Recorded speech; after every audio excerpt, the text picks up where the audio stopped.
الحمدللہ والصلاۃ والسلام علی رسول اللہ اما بعد. جی امید آپ خیریت سے ہوں گے. خیریت سے. آپ کا بیٹا بیٹی کیا نام رکھا؟ نیہا، ارہا. اچھا ماشاء اللہ.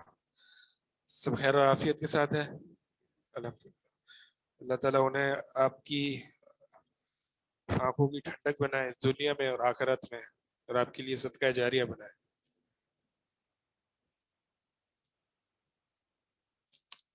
کہاں تک پڑھا تھا ہم نے؟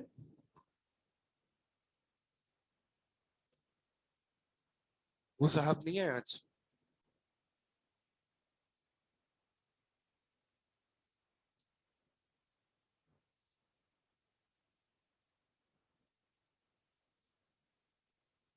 جی کہاں تک پڑھا تھا؟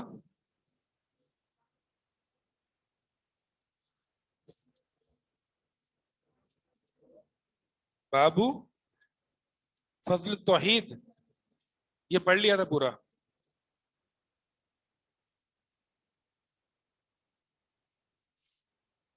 ٹھیک ہے، یہ پورا پڑھ لیا تھا. اگلا باب اس کا ہے. جی رہ گیا ہے کچھ؟ کیا رہ گیا ہے؟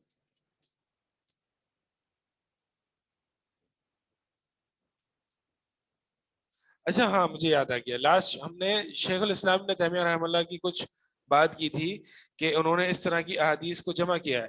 تو ذرا مجھے کوئی آن لائن اسٹوڈنٹ میں سے کوئی سمرائز کر کے بتائے کہ ہم نے لاسٹ کلاس میں یہ کیا جو ہے وہ بات کی تھی کہ یعنی وہ کچھ احادیث ایسی بھی ہیں جس میں موحد کے لیے جنت کی بشارت ہے. کچھ احادیث میں جو ہے وہ ان کو یہ دیا گیا ہے کہ ان پر آگ حرام ہے. اور کچھ احادیث میں یہ بھی ثابت ہے کہ جو موحد ہیں وہ جہنم میں بھی جائیں گے. تو کیا اس کے بارے میں ہم ان احادیث کو ریکنسائل کیسے کریں گے؟ کوئی آن لائن اسٹوڈنٹ بتانا پسند کریں گے یا آن سائٹ والے بتانا پسند کریں گے تو بتائیں.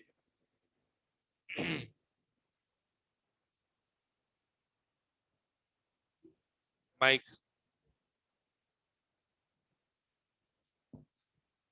تین طرح کے درجات ہیں. ایک درجہ یہ ہے کہ صرف زبانی طور پہ اس نے اقرار کیا ہے، عمل اس کے ساتھ نہیں ہے، تو مستقل عمل کے اوپر ڈٹا رہتا ہے، توبہ نہیں کرتا، تو اس کے ساتھ تو پھر ایک یعنی عادتاً اور تقلیداً اس نے جو ہے وہ کلمہ پڑھا ہوا ہے، معنی نہیں جانتا، اللہ کو نہیں جانتا، توحید کو نہیں جانتا. علم تو اتنا زیادہ نہیں ہے، صرف بنیادی ہے، لیکن اس کے ساتھ عمل نہیں ہے. صحیح ہے. اور گناہوں پہ اصرار ہے. صحیح ہے. تو اس کا تو پھر جو ہے وہ ٹھیک ہے. دوسری کیٹیگری یہ ہے کہ ایک کا مکمل یقین ہے، ایمان کے ساتھ، علم کے ساتھ اس کو یقین ہے، اس کے ساتھ عمل بھی ہے، لیکن صغیرہ گناہ ہو جاتے ہیں. صحیح ہے. تو وہ کیٹیگری ایسی ہے جس کو اللہ تعالیٰ معاف کر سکتے ہیں اور بغیر جہنم کے. اور تیسری کیٹیگری یہ ہے کہ ایمان بھی ہے لیکن گناہ بھی ہوتے رہتے ہیں. صحیح ہے. تو یعنی کنسسٹنسی نہیں ہے کسی بھی طرف، کبھی اس طرف کبھی اس طرف. تو پھر اللہ تعالیٰ اسے چاہیں تو معاف کر دیں، چاہے تو اسے سزا دے کے جنت میں داخل کریں. ٹھیک ہے. اچھا آن لائن کوئی اور اس چیز کو جو ہے وہ ریفریش کر کے اور بہتر طریقے سے بتا سکتے ہیں؟ جی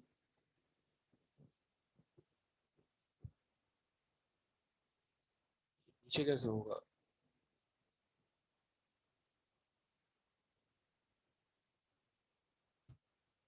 ماؤس یہ ہے.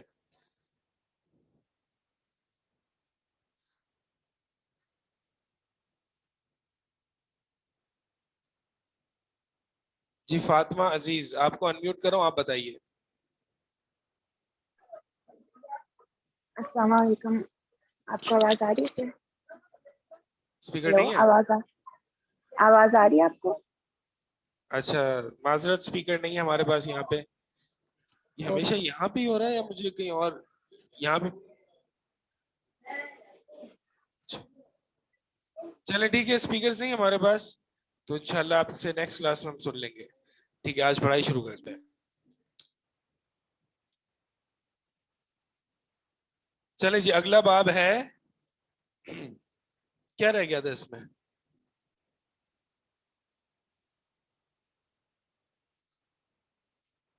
موسیٰ علیہ السلام والی حدیث ہو گئی تھی.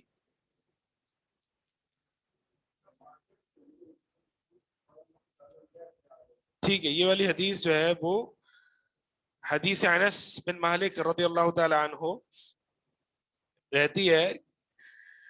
رسول اللہ صلی اللہ علیہ وسلم سے انہوں نے, انس بن مالک نے سنا, فرماتے ہیں کہ قال اللہ, اللہ تعالیٰ فرماتے ہیں, یہ ابن آدم, اے ابن آدم, لو اتیتنی بقراب الارض خطایا, اے ابن آدم اگر تو زمین بھر گناہ میرے پاس لے کے آئے گا, ثم لقیتنی لا تشرک بی شیئا, پھر تو مجھ سے اس حال میں ملے گا کہ تو میرے ساتھ کسی کو شریک نہیں کرتا تھا, لاتیتک بقرابها مغفرۃ, تو میں اتنی ہی یعنی جتنے تو گناہ لایا ہے زمین بھر میں, اتنے ہی زمین بھر جو ہے وہ تیرے پاس مغفرت لے کے آؤں گا, یعنی تیرے تمام گناہوں کو معاف کر دوں گا. شرط یہ ہے کہ تو نے میرے ساتھ کسی کو شریک نہ کیا ہو, یعنی تو شرک نہ کرتا ہو, تو موحد ہو, تو پھر تیرے جتنے بھی گناہ ہوں گے تو میں وہ معاف کر دوں گا.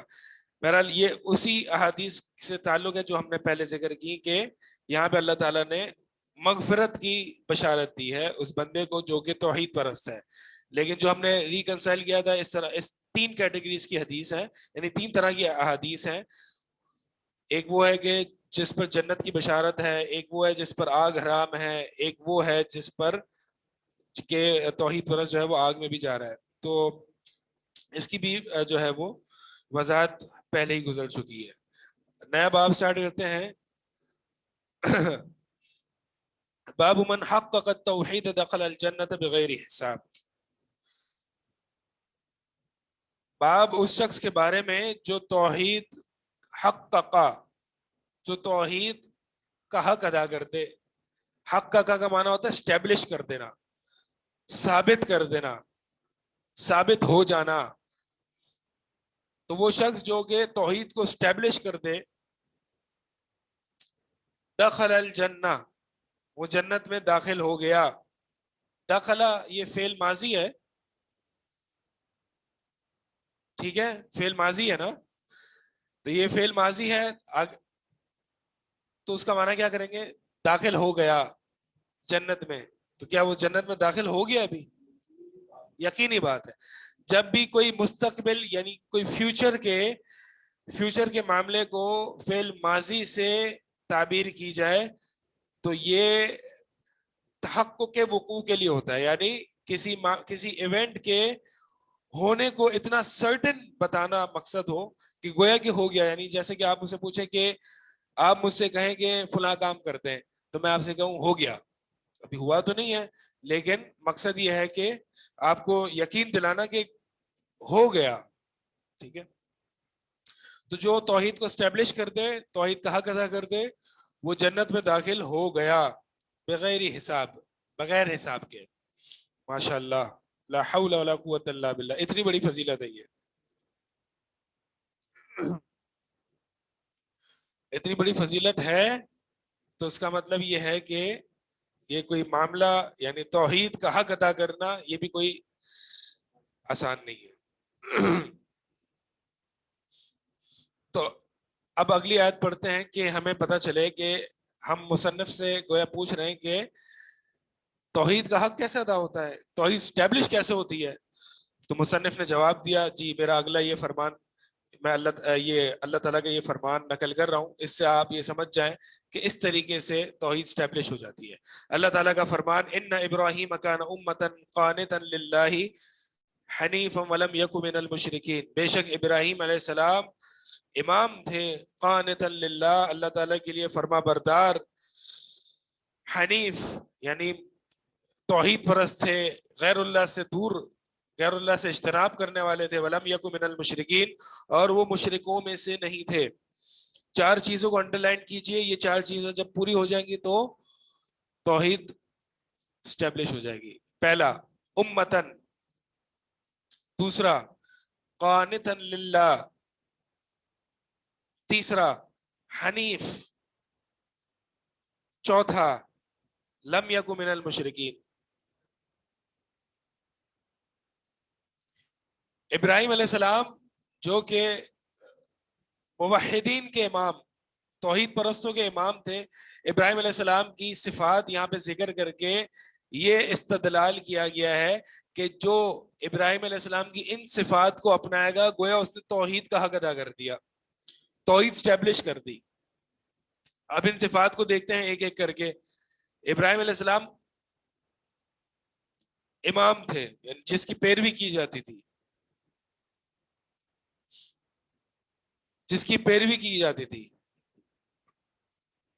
دیکھیں ابراہیم علیہ السلام کو اللہ تعالیٰ نے وہ درجہ دیا تھا کہ مشرکین بھی کہتے تھے کہ ہم ابراہیمی ہیں, یہودی بھی کہتے تھے ہم ابراہیمی ہیں, مشرکین بھی کہتے تھے ہم ابراہیمی ہیں, یعنی سب اپنے آپ کو دین ابراہیم پر ہونے کا دعویٰ کرتے تھے. تو اللہ تعالیٰ نے فرمایا ابراہیم علیہ السلام مشرک تو نہیں تھے, نہ مشرکوں میں سے تھے, توحید پرست تھے. تو ابراہیم علیہ السلام کا وہ مقام تھا, ٹھیک ہے, جیسے کہ آج بھی بہت سے لوگ دعویٰ کرتے ہیں کہ جی ہم محمدی ہیں, ہم اہل السنہ ہیں, لیکن کیا کہنے سے ہو جاتے ہیں؟ نہیں. دیکھا جائے گا کہ اس کے واقعی ان کے معاملات ایسے ہیں کہ وہ محمدی ہیں, ان کے معاملات ایسے ہیں کہ وہ نبی علیہ الصلوۃ والسلام کی پیروی کرنے والے ہیں. محمدی ہر شخص اپنے آپ کو کہتا ہے, لیکن کیا واقعی ہوتے ہیں؟ نہیں. جیسے کہ ابراہیم علیہ السلام کے لوگ جو ہے وہ دعویٰ کیا کرتے تھے. 4 الفاظ ریپیٹ کر دیے جو میں نے مینشن کیے. جی ایک میں نے بتایا امتن, دوسرا قانتن للہ, تیسرا حنیفن, اور چوتھا ولم یکن من المشرکین. ٹھیک ہے, تو پہلی صفت تو یہ تھی ان میں کہ وہ امام تھے, قدوہ تھے, لوگ ان کی پیروی کیا کرتے تھے.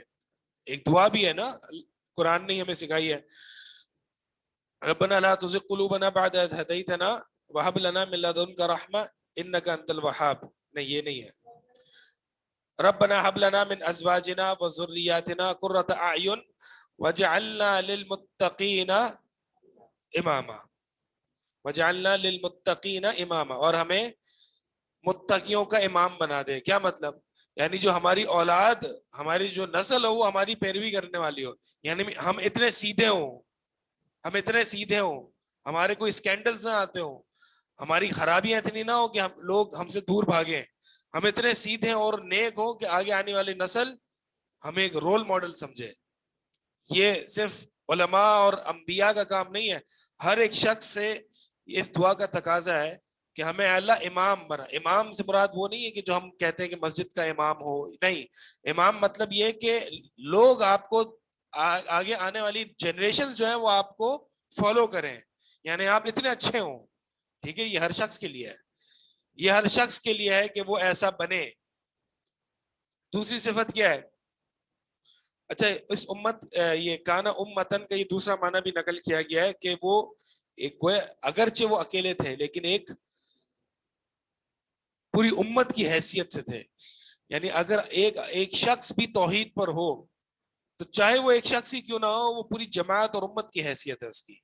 اسے اپنے آپ کو اسٹرینج اور الگ تھلگ فیل نہیں ہونا چاہیے, بلکہ اگر ایک توحید پرست ہے تو وہ پوری امت کی حیثیت رکھتا ہے, جیسا کہ ابراہیم علیہ السلام.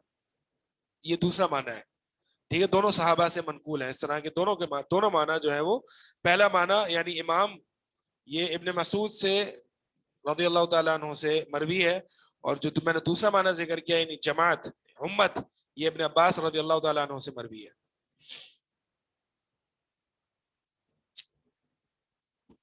سر یہ جو متقین امامہ والی بات ہے, تو اس میں یہ بھی معنی نکل سکتے ہیں کہ جیسے نیکیوں میں پہل کرنے والا, جیسے امام پہل کرتے ہیں تو ان پیچھے ان کے مقتدی ہوتے ہیں, تو اگر جو نیکیوں میں ہمیں پہل کرنے والا بنا, اس میں یہ معنی بھی نکل سکتے ہیں کہ اللہ سے ہم دعا کر رہے ہوں کہ اللہ ہمیں نیکیوں میں پہل کرنے والا بنا. اللہ عالم.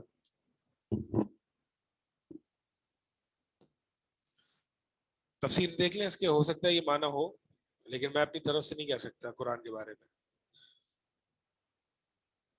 تو یہ بے شک ابراہیم علیہ السلام جو تھے وہ امام تھے. ٹھیک ہے, تو یعنی آپ ایسے ہوں کہ لوگ آپ کی پیروی کریں. لوگ سے مراد اگلی آنے والی جنریشن ہو یا آپ کے زمانے کے لوگ ہوں. دیکھیں ہر انسان میں یہ کوالٹی ہوتی ہے کہ وہ اس کی پیروی کی جائے. اب وہ چوز کرے کہ اس کی پیروی کس میں کی جائے. یعنی بچے اپنے ماں باپ کو دیکھتے ہیں نا, بچے اپنے ماں باپ کو فالو کرتے ہیں, اس کے سٹیپس کو فالو کرتے ہیں, تو وہ ماں باپ کو یہ خیال رکھنا چاہیے کہ میں اپنے بچوں کا رول ماڈل کس سینس میں ہوں. کہ دین کے اس میں ہوں یا دنیا کے اس میں ہوں. تو ابراہیم علیہ السلام جو تھے وہ توحید میں امام تھے. تو لہٰذا اگر آپ کو چوز کرنا ہے کہ لوگ یعنی آگے آنے والی نسلیں، آپ کے پوتے، آپ کی اولاد آپ کی کس چیز میں پیروی کریں، تو سب سے پہلی آپ کی خواہش ہونی چاہیے کہ توحید میں کریں. ٹھیک ہے، تو یہ ابراہیم علیہ السلام کی صفت تھی. ایک یہ ہو گیا. دوسرا قانتاً للہ. قانتاً للہ کا معنی یہ ہے کہ قانتاً کہتے ہیں جو اطاعت پر ہمیشگی کرنے والا ہو، ثابت قدمی کرنے والا ہو. تو اللہ کے لیے وہ اطاعت جو کرتے تھے ابراہیم علیہ السلام، وہ ہمیشگی پر تھی، کنٹینیوس بیسس پر وہ اطاعت کرتے تھے، ثابت قدمی تھی. اللہ کے نبی صلی اللہ علیہ وسلم کے پاس ایک شخص آیا اور کہا کہ اے اللہ کے نبی صلی اللہ علیہ وسلم، آپ مجھے ایک ایسی نصیحت کر دیجئے کہ اس کے بعد میں آپ کے علاوہ کسی سے نہیں پوچھوں، یعنی ایسی جامع نصیحت کو. نبی صلی اللہ علیہ وسلم فرمایا قل آمنت باللہ ثم استقم، کہہ میں اللہ پر ایمان لایا اور پھر ڈٹ جا اس پر. جب اللہ کو رب مان لیا تو اب ڈٹ جا، اسی کی عبادت کرنی، اللہ ہی کی عبادت کرنی ہر حال میں. نبی علیہ الصلوۃ والسلام، عائشہ رضی اللہ تعالیٰ عنہ فرماتی ہیں کہ نبی علیہ الصلوۃ والسلام نے فرمایا کہ اللہ تعالیٰ کو وہ عمل سب سے زیادہ پسندیدہ ہے جس پر دوام ہو، یعنی ہمیشگی ہو، اگرچہ تھوڑا ہو، کیونکہ اس میں کوالٹی ہوتی ہے. اس میں انسان موڈی نہیں ہوتا کہ جب اس کا موڈ ہو رہا ہے تو عبادت کر رہا ہے، جب موڈ ہو رہا ہے تو نہیں کر رہا. یعنی جب انسان میں اطاعت ہمیشگی کی بنیاد پر ہوتی ہے تو یہ یعنی اس کا مطلب یہ ہوتا ہے، یہ اس بات کی علامت ہے کہ اس کی اللہ کی طرف سبمیشن، اللہ تعالیٰ کی طرف جھکاؤ جو ہے وہ حقیقی ہے. ٹھیک ہے، یہ منافقین ہوتے تھے لا الہ الا ولا الہ الا، نہ اس طرف نہ اس طرف، مذبذبین بین ذالک، بیچ میں اٹکے ہوئے ہوتے تھے. کبھی موڈ ہو رہا ہے تو پتہ نہیں پہاڑ لگا دیے نیکیوں کے، کبھی موڈ نہیں ہو رہا تو اتنا کفر میں گرے اور شرک میں گرے. یہ موڈی جو ہوتا ہے نا، یعنی ایک موڈ تو ہوتا ہے انسان کا کہ اللہ تعالیٰ کی عبادت کرنے کا دل چاہ رہا ہے تو لہٰذا آج زیادہ نوافل پڑھ لیے، آج روزے رکھ لیے، لیکن آپ کا ایمان کا لیول اتنا ڈراپ نہیں ہونا چاہیے کہ آپ اللہ اور اس کے دین سے بغاوت پر اتر آئیں، نافرمانیاں کرنا شروع کر دیں. ٹھیک ہے، ایک ایمان کا لیول ڈراپ ہوتا ہے، لیکن اتنا نہیں ہونا چاہیے کہ آپ جو ہیں وہ نافرمانیاں کرنا شروع کرتے ہیں اللہ کی. ایسا نہیں ہونا چاہیے.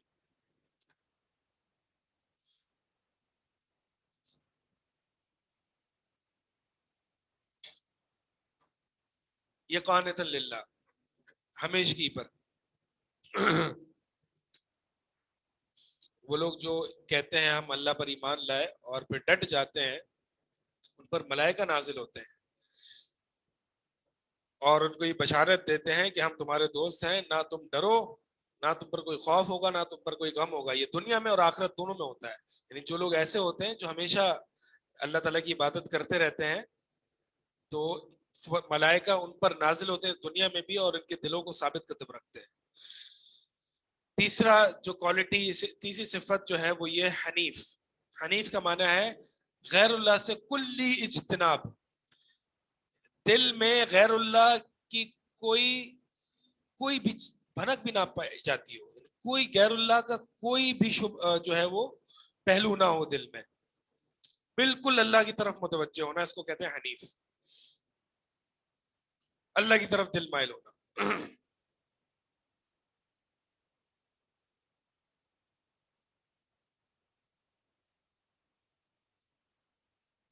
ولم یکن من المشرکین، اور وہ چوتھی صفت یہ ہے کہ وہ مشرکوں میں سے نہیں تھے. دیکھیں یہ الفاظ اللہ تعالیٰ نے فرمائے، یہ نہیں کہا ولم یکو مشرکن، ابراہیم علیہ السلام مشرک نہیں تھے، یہ نہیں فرمایا، بلکہ کیا فرمایا؟ مشرکوں میں سے نہیں تھے، مشرکوں کی جماعت میں سے نہیں تھے. فرق ہے اس بات میں. کوئی ٹرائی کرنا چاہے گا کیا ہے، کیا فرق ہے دونوں میں؟ میں کہوں مثال کے طور پر ابراہیم علیہ السلام مشرک نہیں تھے، اور اس بات میں کہ ابراہیم علیہ السلام مشرکوں میں سے نہیں تھے. مائک لیں، مائک. نہ تو وہ شرک اکبر میں کسی طور پہ انوالو تھے، نہ شرک اصغر، کسی بھی قسم کے چھوٹے سے چھوٹے شرک کی قسم بھی ان سے بری تھے. نہیں یعنی چھوٹی سی قسم کے مطلب جیسے مطلب بات صحیح ہے آپ کی، لیکن یہاں معنی فرق یہ نہیں ہے. اور کوئی بتانا چاہے گا؟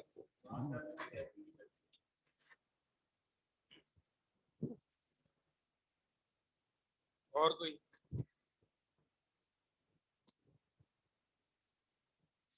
یعنی اس زمانے میں مشرک تھے مگر ابراہیم علیہ السلام اس میں سے نہیں تھے؟ نہیں ان کے نہیں. مطلب یہ کہ جیسے وہ بچپن سے ہی غور و فکر کرتے تھے سورج چاند کو دیکھ کے، جیسے وہ کہتے تھے کہ کوئی ہے، ایک ذات ہے جو کہ سب کچھ بناتی ہے، حالانکہ اس وقت ان کا کچھ وہ بھی نہیں تھا، ان کے باپ وغیرہ سب بتوں کو بناتے تھے. شاید اس وجہ سے کہ انہوں نے شروع سے ہی اس چیز پہ یقین نہیں کرا جو ان کی فیملی میں یا ان کے خاندان میں ہوتی تھی. نہیں تو یہ معنی تو تب بھی ادا ہو جاتا جب یہ فرمایا جاتا کہ وہ مشرک نہیں تھے. وہ مشرکوں میں سے نہیں تھے اور وہ مشرک نہیں تھے، دونوں میں فرق ہے.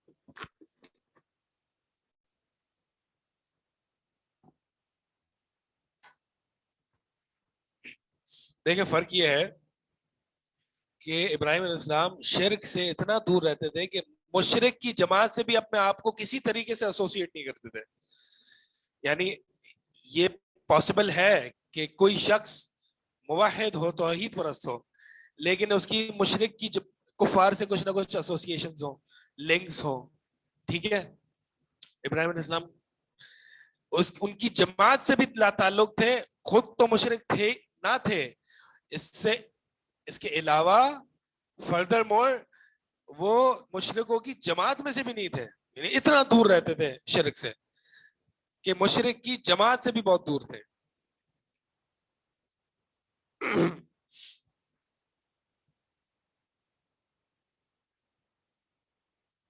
یعنی جب انسان کا ایمان کمزور ہوتا ہے تو وہ، اگر آپ نے ایئر 1 میں الولا والبرا کا ٹاپک یاد آ رہا ہوگا آپ کو، تو یہ اسی تعلق سے ہے. ٹھیک ہے،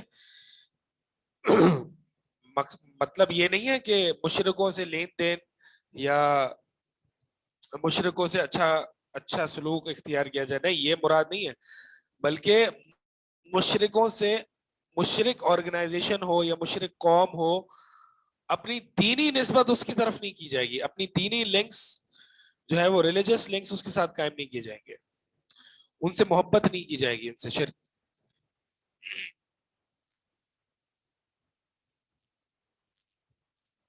تو یہ چار جب صفات ہوں گی تو انسان کی توحید متحقق ہو جائے گی، یعنی اسٹیبلش ہو جائے گی. اور بھی آگے آئے گا حدیث میں بھی ہم یہ پڑھیں گے کہ انسان کی توحید کیسے اسٹیبلش ہوتی ہے، اور وضاحت کے ساتھ آگے حدیث بھی آئے گی. اگلی آیت ہے، اللہ تعالیٰ نے فرمایا وَالَّذِينَ هُمْ بِرَبِّهِمْ لَا يُشْرِكُونَ. سورہ مؤمنون کی آیت نمبر 59 ہے. اللہ تعالیٰ نے مومنوں کی صفات کا تذکرہ کرتے ہوئے ایک صفت یہ ذکر فرمائی کہ مومن وہ لوگ ہیں جو اپنے رب کے ساتھ لا یشرکون، شرک نہیں کرتے. یہ یشرکون فعل مضارع ہے، فعل مضارع پڑھا ہے، شرک یشرکو، اشرک یشرکو. ٹھیک ہے، یشرکو یہ فعل مضارع ہے، یعنی وہ کنٹینیوس، ان کی حالت ایسی ہوتی ہے کہ وہ کسی بھی وقت شرک نہیں کرتے. ایسا نہیں ہوتا کہ کسی وقت توحید پر ہو تو کسی وقت مشرک ہو جائیں ضرورت کے وقت، نہیں. یعنی ان کی یہ دوام ہمیشگی والی حالت جو ہوتی ہے وہ توحید پر ہوتی ہے. کسی بھی وقت کسی بھی جگہ چاہے مصیبت ہی کیوں نہ آ جائے وہ شرک نہیں کرتے اپنے رب کے ساتھ، یعنی توحید پر ثابت قدم رہتے ہیں. اگلی حدیث ہے جی، حدیث کوئی پڑھ دیں، حدیث پڑھیں.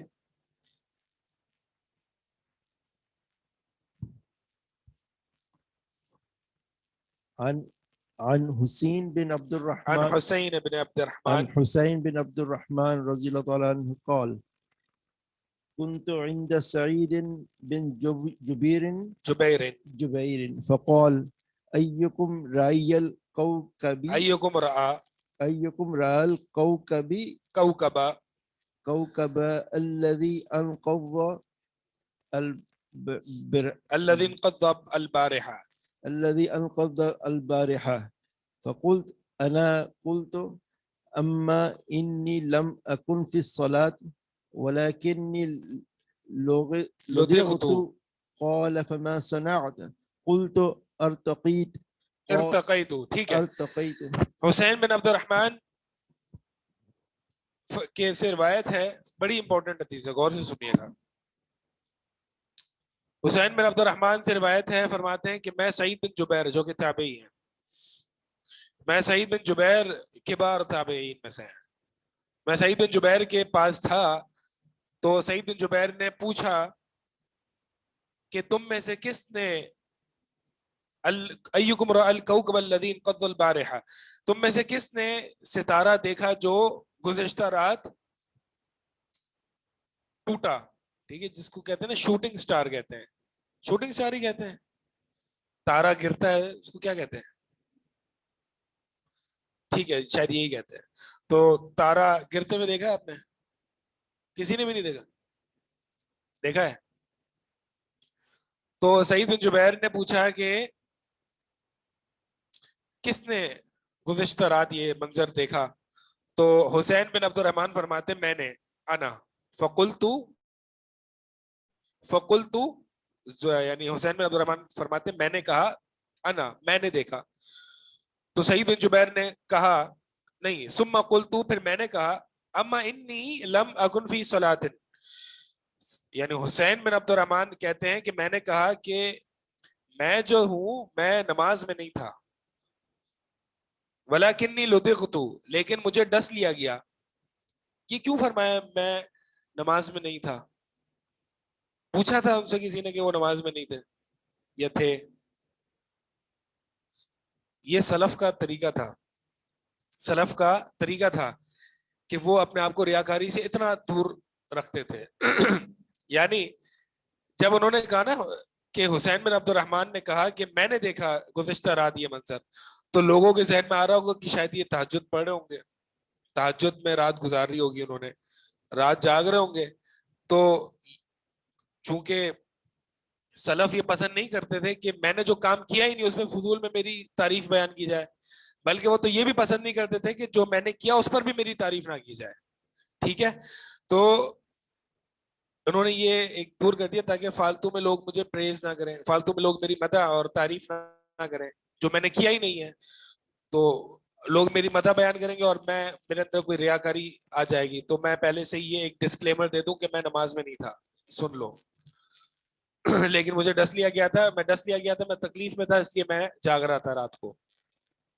آج کیا ہوتا ہے, آج 2 رکعت ڈھونگے مار لیتے ہیں تہجد میں, اور جو ہے وہ صبح تک انگرائیاں لے رہے ہوتے ہیں, جی بہت لمبی نماز ہو گئی تھی. ہاں ایسے ہی ہوتا ہے, عجیب ہی معاملہ ہے ہمارا. مطلب جو روزے دار ہوتا ہے وہ بھی زبردستی بتاتا ہے زبردستی اپنی حالت سے مسکین بن کے کہ بھائی اس نے آج روزہ رکھا ہے, تاکہ تھوڑی سی اس کے لیے سمپتھائز کر لیں, بھائی تھوڑا سا سمپیتی شو کر لیں اس کی کہ اس نے بیچارے نے روزہ رکھا ہے, اس سے اتنا زیادہ کام نہ لیا جائے. تو سلف جو ہے وہ اپنے اعمال کو چھپایا کرتے تھے. یہ خصوصاً ہم نے عورتوں میں زیادہ دیکھا ہے جو اپنے اعمال ڈسکس کر رہی ہوتی ہیں, ٹھیک ہے, اتنی میں نے نماز پڑھی, اتنے روزے رکھے, اتنی لمبا قیام کیا میں نے, بس ایسے ہی. مطلب نیک اعمال جو ہے وہ ایسے ہی چھپانے چاہیے جیسے انسان گناہ چھپاتا ہے, ٹھیک ہے. تو کوئی حج سے آتا ہے تو سوال کیے جاتے ہیں بھائی دن میں کتنے طواف کیے تم نے, تو بھائی ہم کیوں بتائیں آپ کو, ہم نے اللہ کے لیے کیے ہیں.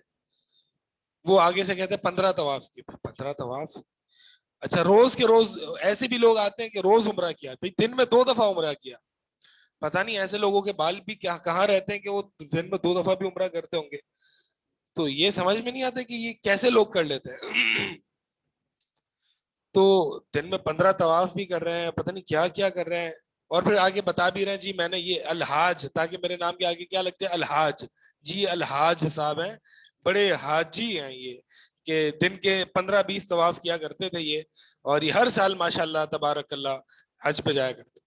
یہ نیکیوں ابھی عید الاضحیٰ بھی آنے والی ہے, فل انبار لگے ہوئے ہوتے ہیں نیکیوں کے, بھائی یہ ہم ہیں. انسان اپنے, جی بالکل ایسا ہی ہے, شو بازیاں ہیں اور کچھ نہیں ہے. تو انسان کو اپنے نیک اعمال چھپانے چاہیے, ٹھیک ہے. تو یہ سلف کا طریقہ تھا. سلف کا طریقہ آپ کو پتہ ہے کیسے چھپایا کرتے تھے؟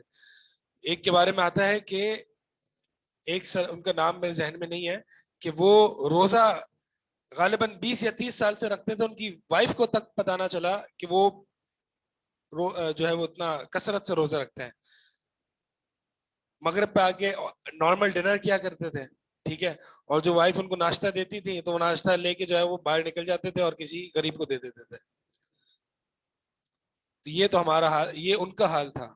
اور آج ہمارا حال ہے کہ جب روزہ رکھ لیا جائے تو اللہ معاف کرے پورے محلے کو پتہ چل جاتا ہے, اور جب تہجد پڑھ لی جائے تو فیس بک وغیرہ پہ اسٹیٹس بھی لگ جاتے ہیں, اور جب قرآن کی تھوڑی بہت تلاوت بھی کر لے تو جی وہ اسٹیٹس یہ بھی لگا دیتے ہیں کہ listening to so and so سورہ بائی فلاں, ٹھیک ہے.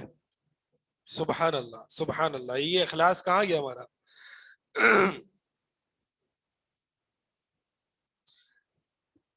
سوال ہے کہ کیا یہ پوچھنا بھی صحیح ہے کہ آپ نے کتنے روزے رکھے رمضان میں. کیوں آپ پوچھ رہے ہیں, کیوں اتنی پنچایت کیوں ہے لوگوں سے آپ کو. آپ اپنا کام کریں, وہ لوگوں کو اپنا کام کرنے دیں.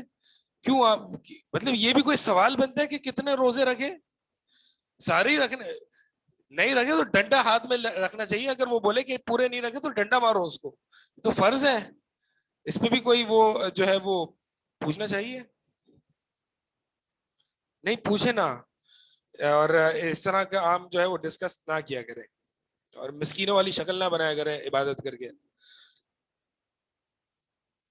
تو جی آگے چلتے ہیں. ولیکنی لدغت, لیکن مجھے ڈس لیا گیا, اس لیے میں رات تکلیف میں گزار رہا تھا. قال فما صنعت, تو سعید بن جبیر نے پوچھا پھر کیا کیا تو نے, پھر تو نے کیا کیا. قلت, حسین فرماتے ہیں کہ میں نے کہا ارتقیت, میں نے دم کروایا. دوسرے روایت میں الفاظ ہے استرقیت, میں نے دم کروایا. اس کے ایک اور, اگر ارتقیت ہے تو معنی یہ بھی کیا جا سکتا ہے کہ میں نے دم کیا, اور اگر استرقیت ہے دوسرے روایت میں الفاظ ہیں تو معنی یہ ہوگا کہ میں نے دم کروایا. بہرحال دونوں میں سے جو بھی بات ہو آگے اس کی وضاحت ہو جائے گی حدیث میں. قال, تو سعید بن جبیر نے کہا فما حملک علی ذلک, یہ تو نے کیوں کیا, دلیل کیا ہے تیری. یعنی جب تجھے زہریلے جانور نے ڈس لیا تو تو نے دم کروایا, یہ عمل تو نے کیوں کیا, کیا دلیل ہے اس کی. قلت حدیث حدثناه الشعبی, یعنی یہ میں نے کام اس لیے کیا اس حدیث پر عمل کرتے ہوئے جو کہ ہمیں امام شعبی, یعنی یہ بھی تابعی ہیں, انہوں نے ہمیں یہ حدیث سنائی. حدیث کیا ہے. قال, سعید بن جبیر پوچھتے ہیں کہ وما حدثکم, سعید بن جبیر پوچھتے ہیں کہ امام شعبی نے تمہیں کون سی حدیث سنائی, ذرا حدیث بتاؤ مجھے. قلت, تو حسین بن عبد الرحمن فرماتے میں نے کہا حدثنا عن بریدہ بن الحصیب, کہ برید بن حصیب سے ہمیں روایت ملتی ہے, یعنی انہوں نے حدیث کی سند ذکر کی. اب دیکھیں یہاں پہ منہج سلف پہچانے, سلف کا منہج کیا ہے. کسی بھی چیز کو دین ثابت کرنا یا کسی بھی چیز کو یہ کہنا ہے کہ یہ دین ہے, اس کے لیے دو باتوں کی ضرورت ہے. کیسے پتا چلا تمہیں دین ہے, بتاؤ ذرا. جی حدیث ہے, تو حدیث کیسے پہنچی, کس طریقے سے پہنچی, یعنی سند. تو سند اور دلیل دونوں ضرورت ہے, یعنی وہ دلیل تمہیں کس طریقے سے پہنچی یہ بھی بتاؤ, اور وہ دلیل آیا کہ قرآن ہے یا حدیث ہے یہ بھی بتاؤ. تو اگر قرآن ہے تو پھر تو اس کی سند معلوم ہے, اوتھینٹسٹیز کی معلوم ہے. لیکن اگر حدیث ہے تو تمہیں سند بتانی ہوگی, جیسے کہ یہاں پہ حسین بن عبد الرحمن نے سند بیان کی اپنی کہ امام شعبی سے انہوں نے سنا ہے اور امام شعبی نے بریدہ سے سنا ہے. ٹھیک ہے, یہ سند ہے حسین کی.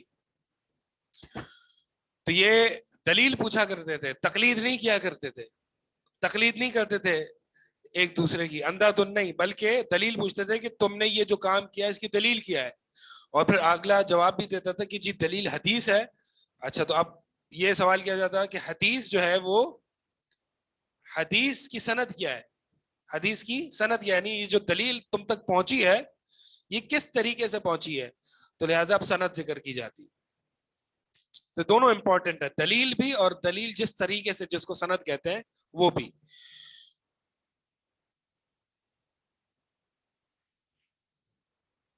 تو لہٰذا اگر کوئی فیس بک پہ اپنی دین کی بات کرتا ہے یا یوٹیوب پہ چینل بنا کے اپنی دین کی بات کرتا ہے تو آپ دو چیزیں پوچھیں گے اس سے. ایک تو جو ہے آپ بات کر رہے ہیں اس کی دلیل کیا ہے, وہ کہا یہ جی حدیث ہی ہے. دوسرا سوال ہم کریں گے آپ کے استاد کون ہے؟ آپ نے علم کہاں سے لیا؟ پھر آپ کے استاد نے کہاں سے لیا؟ آپ کے استاد نے کہاں سے لیا؟ حتیٰ کہ نبی علیہ الصلوۃ والسلام تک اگر سند نہیں پہنچتی تو ہم اس کی بات کو نہیں لیں گے. صحیح ہے؟ تو لہٰذا وہ شخص جو کہ سوشل میڈیا پہ آ کے کہتا ہے جی میرا کوئی استاد نہیں، یا ایسے چلتے پھرتے اس نے دین پڑھا ہے، کوئی باقاعدہ اس نے سند حاصل نہیں کی ہے، تو اس کے دین کا، اس کے بات کا اعتبار کیا جائے گا؟ نہیں کیا جائے گا. یہ ایسے ہی ہے جیسے کہ اگر کوئی شخص میڈیسن کے معاملے میں بات کرتا ہے، ٹھیک ہے، کوئی اپنی ڈاکٹری چاہتا ہے، تو اگرچہ صحیح بھی چاہ رہا ہوگا، لیکن ہم یہ پوچھیں گے نا کہ کون سی یونیورسٹی سے تم نے MBBS کیا ہے، یا تمہاری وہ جو ہے وہ بیچلرز وغیرہ کہاں ہے، اس کی سند کہاں ہے، سرٹیفکیٹ کہاں ہے. تو اگرچہ وہ بات صحیح بھی کرے گا، لیکن جب تک اس کی گریجویشن ہمارے سامنے نہیں ہوگی، سند نہیں ہوگی، تو ہم کیا اس کی بات کو قبول کریں گے؟ نہیں. ہم کیا علاج کرانے جائیں گے اس سے؟ نہیں. سوال جی، مائک لیں. اس کے اوپر تو پھر شیخ صاحب ایک سوال آتا ہے کہ قریب رکھیں مائک. کسی بھی طرح کی کوئی حدیث یا کسی سے شیئر ہی نہیں کی جا سکتی. جیسے فار ایگزامپل ابھی تو ہم اسٹوڈنٹس ہیں، اور ہم اگر اسٹوڈنٹ نہیں بھی ہوں تو اگر دین میں رجحان ہے تھوڑا، یعنی مینس کہ ہمارا اٹھنا بیٹھنا علماء کے ساتھ ہے، اور کچھ حدیث ہمارے پاس موجود ہیں، تو یعنی کچھ معاملات کے اوپر تو ہم کیا شیئر ہی نہیں کر سکتے کسی کی اصلاح کی نیت سے؟ اچھا سوال ہے. سوال یہ ہے کہ آپ نے جو بتایا کہ دلیل اور سند دونوں کا ہونا ضروری ہے، تو ہم نے مثالی طور پر بخاری میں کوئی حدیث پڑھ لی، صحیح بخاری میں یا صحیح مسلم میں ہم نے کوئی حدیث پڑھ لی، تو کیا میں وہ شیئر نہیں کر سکتا؟ حالانکہ میں نے یہ حدیث استاد سے نہیں سنی، تو کیا میں یہ شیئر نہیں کر سکتا؟ جی بالکل آپ شیئر کر سکتے ہیں، لیکن حدیث کا مطلب، مفہوم، معنی کیا ہے، وہ آپ اپنی طرف سے نہیں بتا سکتے، کیونکہ آپ کی کریڈیبلٹی نہیں ہے. آپ حدیث آگے بتا سکتے ہیں یہ صحیح بخاری میں یہ حدیث ہے، یا پھر کوئی ایسی عام فہم سمپل احادیث ہوتی ہیں، سمپل قرآن کی آیت ہوتی ہے، وہ آپ بتا سکتے ہیں. لیکن اگر آپ کوئی دین کے معاملے میں کوئی ایسی بات کر رہے ہیں جو کہ صرف اسکالرس کا ڈومین ہے اور اسکالرس کا ایریا ہے، وہاں پہ اگر آپ کوئی اپنی بات کرتے ہیں تو آپ کی کریڈیبلٹی چاہیے ہوگی. ٹھیک ہے، آپ مثالی طور پر کہتے ہیں کہ فلاں چیز جو ہے وہ جائز نہیں ہے، تو میں آپ کی بات کو نہیں لے سکتا. یا فلاں عالم غلط کہہ رہے ہیں، تو میں آپ کی بات کو نہیں لوں گا جب تک کہ آپ کی کریڈیبلٹی نہیں ہوگی. ٹھیک ہے، جب تک کہ آپ نے دین نہیں پڑھا ہوگا. ہاں حدیث وغیرہ آپ شیئر کر لیں، اس میں کوئی مسئلہ نہیں ہے، شرط یہ کہ اوتھینٹک سورس سے آپ کریں.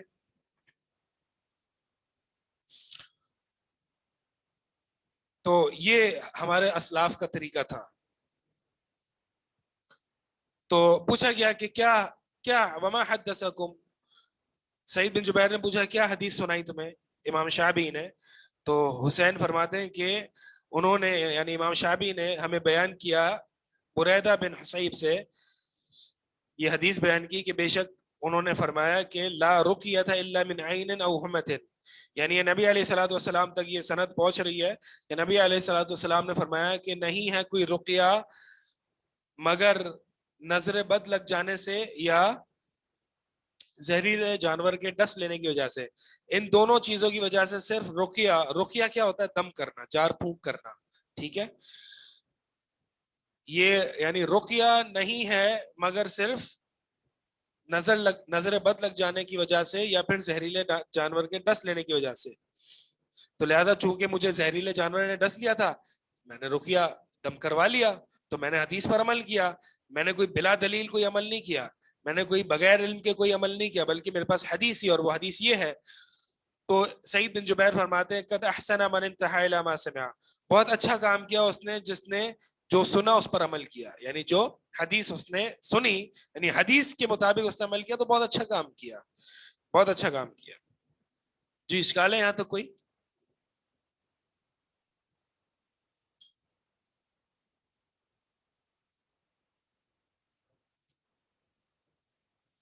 من انتہا قد احسنا، بہت، البتہ تحقیق بہت اچھا کیا اس نے، من جو، انتہا جو وہاں رک گیا، الی ما سمع جو اس نے سنا، یعنی حدیث تک رک گیا، حدیث سے آگے نہ بڑھا، اس نے بہت اچھا کام کیا. یعنی مقصد یہ ہے کہ حدیث پر عمل کیا. سوال ہے کسی عالم کی کا کوئی کوٹڈ مفہوم کو بھی بیان کر سکتے ہیں جی ہاں بیان کر سکتے ہیں.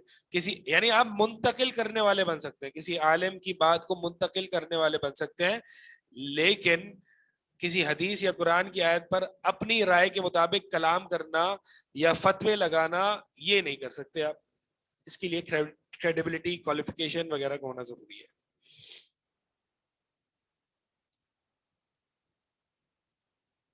سوال یہ ہے کہ شکر, کسی نے تو سوال کیا, سوال یہ ہے کہ دم جائز نہیں ہے کسی اور چیز میں.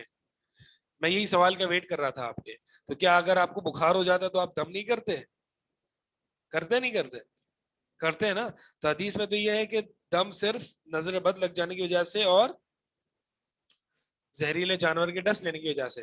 اس کا معنی جو ہے وہ یہ بیان کیا گیا ہے کہ سب سے دم جہاں پہ سب سے زیادہ فائدہ دیتا ہے وہ ان دو جگہ پر دیتا ہے. یہ نہیں کہ دم دوسری جگہ, دوسری پریشانیاں, دوسری بیماریوں میں کرنا جائز نہیں ہے, بلکہ یہاں مراد یہ بتانا ہے کہ سب سے زیادہ فائدہ مند رقیہ وہاں ہوتا ہے جہاں پر نظر بد لگ جائے یا پھر زہریلا جانور ڈس لے. تو اگر کسی کو کوئی چوٹ آ جائے, کوئی بیمار ہو جائے, کوئی بھی بیماری ہو جائے, وہ رقیہ کر سکتا ہے.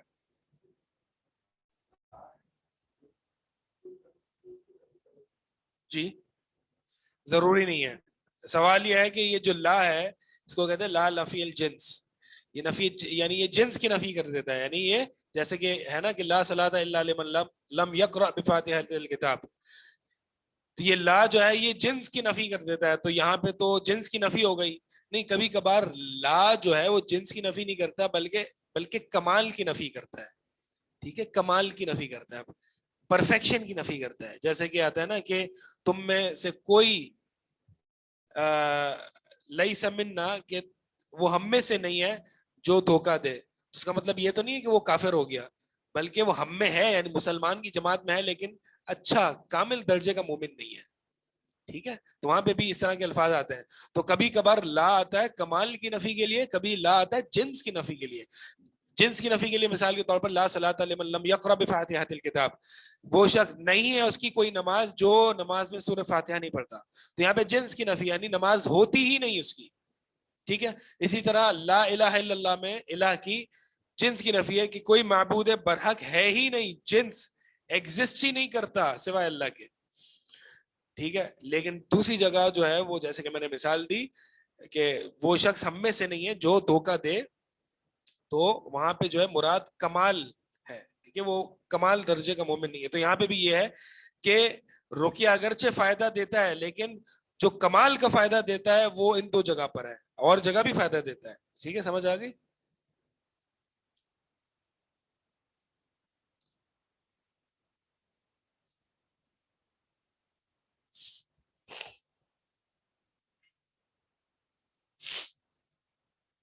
اچھا جناب, یہ رقیہ الا من عین, عین کیا ہے؟ یہ نظر لگ جانا. نظر لگ جانا برحق ہے, نظر لگ جانا برحق ہے. نبی علیہ الصلوۃ والسلام سے ایک حدیث میں ثابت ہے کہ اگر تقدیر سے کوئی چیز سبقت لے جاتی تو وہ نظر بد لے جاتی. کیا مطلب ہے اس کا؟ اس کا مطلب یہ ہے کہ کوئی بھی انسان کو تکلیف پہنچتی ہے, موت آتی ہے, یہ تو تقدیر, اللہ کی تقدیر کے مطابق ہوتی ہے. لیکن اگر تقدیر کے علاوہ کوئی دوسرا سبب ہوتا تو وہ نظر بد ہوتا. یعنی نظر بد اتنی پاورفل چیز ہے. صحیح ہے. اسی طرح ایک اور حدیث میں آتا ہے کہ نبی علیہ الصلوۃ والسلام نے فرمایا کہ اکثر لوگوں کو جو قبروں میں پہنچاتی ہے وہ نظر بد ہوتی ہے. اللہ اکبر. جی ایک سوال, نظر کا کیا رقیہ ہوتا ہے؟ میں اس پہ آؤں گا آگے, رقیہ کیا ہوتا ہے اس پہ. ٹھیک ہے, انشاءاللہ پہلے بھی نظر کے بارے میں بات کر لوں. تو یعنی لوگ اکثر جو اموات آتی ہیں وہ نظر بد کی وجہ سے آتی ہے. کیا مطلب ہے اس کا؟ کہ ایک حدیث میں آتا ہے, میں آپ کو اس کا مطلب ایک حدیث سے واضح کرتا ہوں. ایک حدیث میں آتا ہے کہ سہیل بن حنیف اور عامر بن ربیعہ جو ہے وہ دور سے دیکھتے ہیں سہیل بن حنیف رضی اللہ تعالیٰ عنہ, یہ دو صحابی ہیں, ٹھیک ہے. سہیل بن حنیف رضی اللہ تعالیٰ عنہ اپنا قمیص اتار کے جو ہے وہ نہا رہے تھے, ٹھیک ہے, اوپر کا قمیص اتار کے نہا رہے تھے. تو عامر بن ربیعہ جو ہیں رضی اللہ تعالیٰ عنہ ان کو دیکھتے ہیں اور بڑا ایک سینس آف ونڈر اور ایک وہ شو کرتے ہیں کہ ماشاء اللہ, مطلب بہت ہی خوبصورت باڈی ہے اس کی, تو بہت ہی خوبصورت باڈی, یعنی یہ کلمات اس نے کہا ہے, بہت ہی بہترین باڈی ہے اس کی, ٹھیک ہے. تو جیسے ہی عامر بن ربیعہ نے یہ الفاظ کہے تو سہیل گر پڑے. نبی علیہ الصلوۃ والسلام آئے ان کے پاس, سہیل کے پاس, اور کہا کہ کسی نے کچھ ان کو دیکھ کے کوئی کلمہ کہا ہے؟ عامر نے فرمایا جی ہاں میں نے کہا, یہ کہا ہے. تو پھر عامر بن ربیعہ جو تھے ان سے نبی علیہ الصلوۃ والسلام نے اغسال کروایا, یعنی غسل کروایا ان کے. یہ ایک مخصوص طریقہ ہے کہ ہاتھ اور پاؤں وغیرہ سے جو ہے وہ, یعنی جو نظر لگانے والا ہے ان کے اوپر ہاتھ اور پاؤں کا پانی جو ہے وہ ڈال کے وہ لیا جائے, اور پھر اس پانی سے جس پر نظر لگی اس پر انڈیلا جائے. تو وہ پانی جب انڈیلا گیا سہیل پر تو وہ ٹھیک ہو گئے. یعنی نظر اتنی فوراً افیکٹ کرتی ہے ایک انسان پر.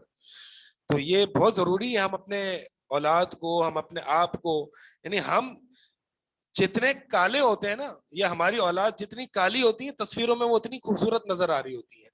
یہ ہم کیا کر رہے ہیں اپنے ساتھ, مطلب ایک تو وہ اتنے اچھے ہیں نہیں, ہمارے بچے اتنے, یا ہم اتنے اچھے ہیں نہیں جتنا ہم فیس بک کی پروفائل پکچرز میں اپنے آپ کو دکھا رہے ہوتے ہیں, تاکہ لوگ لائکس بڑھ جائیں اور لوگ واہ واہ کریں اور نظریں لگ جائیں. ہم دعوت دے رہے ہیں کہ بھائی جی ہماری اولاد پر نظریں لگاؤ اور ہم پر نظریں لگاؤ. کیا کر رہے ہو؟ مطلب ایک تو یہ نا کہ انسان چلو اچھا ہے, خوبصورت ہے, تو پھر وہ لگائے بھی. ایک اچھا نہیں ہے, وہ پروفائل پکچر کو ایڈٹ کر کے اپنے آپ کو خوبصورت بنا کے لگا رہا ہے. اور دوسرے ایسے بھی لوگ ہیں جو اپنی فیملی لائف جو ہے وہ فیس بک پہ لگا رہے ہوتے ہیں, یعنی کتنا ماشاء اللہ happiest couple in this world, اور لکیسٹ چائلڈ ایور, اور یہ اور وہ. اس طرح کی چیزیں نہیں بتانی چاہیے, نظر لگ جانے کا خطرہ ہے. دیکھیں لوگ نظر لاشعوری طور پر لگا دیتے ہیں, جیسے کہ اس واقعے میں عامر سے ہوا, لاشعوری طور پر نظر لگ جاتی ہے. اس لیے آپ کسی چیز کو جب دیکھیں جو آپ کو پسندیدہ ہو یا آپ کو جو تعجب میں ڈالے, تو ماشاء اللہ لا قوت الا باللہ, بارک اللہ کی دعائیں کر دیا کریں, ورنہ نظر لگ جاتی ہیں لوگوں کی, ٹھیک ہے. لیکن کیا یہ ہر کوئی یہ ان احکامات کو جانتا ہے, ان دعاؤں کو جانتا ہے؟ نہیں. تو لہٰذا صرف گھر کے باہر ماشاء اللہ لکھنے سے کوئی کچھ نہیں ہوتا, ٹھیک ہے. تو یہ نظر سے نہیں, یہ نظر کو دور نہیں کرتی کہ آپ گھر کے باہر ایک تختہ لگاتے ہیں اور اس پہ لا حول ولا قوت لکھتے ہیں یا ماشاء اللہ لکھتے ہیں, نہیں. تو اس چیز کا بڑا دھیان رکھیں, چاہے آپ سوشل میڈیا پہ اپنی بات بتا رہے ہوں, اپنی پرسنل سٹوری بتا رہے ہوں, یا اپنی پروفائل پکچر لگا رہے ہوں, یا اپنی بچوں کی لگا رہے ہوں. تو ایک بلکہ واقعہ ملتا ہے کہ ایک شخص آیا, اور یعنی صحابی کا واقعہ ہی ملتا ہے, مجھے نام ذہن میں نہیں آ رہا,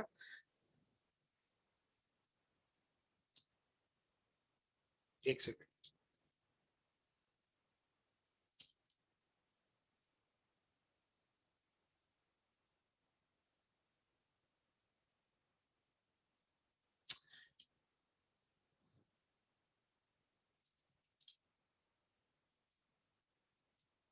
بہرحال یہاں پہ تو مجھے دکھ نہیں رہا. ایک عثمان بن عفان رضی اللہ تعالیٰ عنہ کا غالباً واقعہ ہے کہ ایک بہت ہی خوبصورت بچہ تھا, تو یعنی جب وہ مسکراتا تھا تو ڈمپلز کہتے ہیں نا, ڈمپلز کہتے ہیں وہ جو آ جاتے ہیں, ہاں, تو وہ جو ہے وہ یعنی ایک خوبصورتی کی علامت ہے, یہ بچے کی کیوٹنس کی علامت ہے, جسے بچہ زیادہ کیوٹ لگتا ہے, تو اس کی اس طرح کی ڈمپلز سے. تو کسی نے ان کو کہا کہ اس کا تھوڑا سا جو ہے وہ اس کو, یعنی جب کہیں لے جاؤ وغیرہ تو اس کا تھوڑا سا کالا کر دو چہرہ, تاکہ یعنی مقصد یہ تھا کہ اس کی خوبصورتی تھوڑی سی کم کر دو تاکہ لوگ اس کو دیکھ کے نظر نہ لگاتے ہیں. تو یہ ہوا کرتا تھا, اور ہم جو ہے وہ اتنے کالے ہوتے ہیں اور اپنی پروفائل پکچر کو اتنی جو ہے وہ برائٹنس اور پتہ نہیں کیا کیا بڑھا کے جو ہے فوٹو شاپ کر کے جو ہے وہ آگے دکھا رہے ہوتے ہیں, اور دعوت دے رہے ہوتے ہیں جی آپ لگائیں ہم پر نظر, ہم بیٹھے ہیں آپ کے لیے.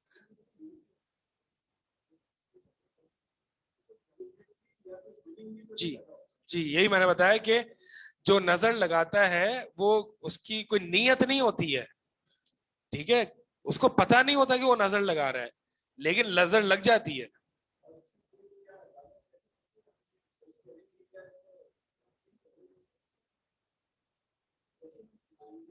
جی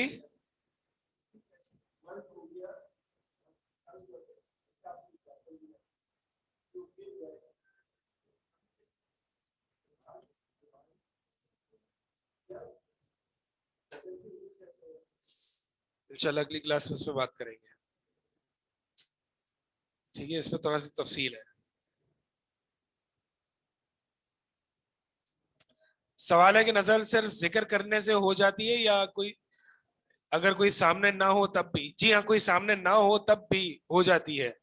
ٹھیک ہے, مثال کے طور پر آپ جو ہے وہ اپنی پرسنل سٹوری شیئر کر رہے ہیں اور کوئی شخص جو ہے وہ یعنی اپنے ایک ہسبینڈ یا وائف اپنے ہسبینڈ کے بارے میں کوئی پرسنل سٹوری شیئر کر رہی ہے یہ بتانے کے لیے ہم کتنا جو ہے وہ آپس میں ایک دوسرے سے محبت کرتے ہیں, تو کوئی دوسرا آپ کی سٹوری پڑھ لیتا ہے اور کہتا ہے ماشاء اللہ کیا ہی, مطلب ماشاء اللہ نہیں کہتا, وہ کہتا ہے واہ بھائی کیا ہی, ہمارے تو یہاں پہ روز لڑائیاں ہوتی رہتی ہیں, ان کے دیکھیں ان کے, ہاں ان کے تو جو ہے وہ اچھی بیوی مل گئی, اچھا شوہر مل گیا ان کو, تو نظر لگ جائے گی آپ کی. ٹھیک ہے, تو دیکھنا ضروری نہیں ہے.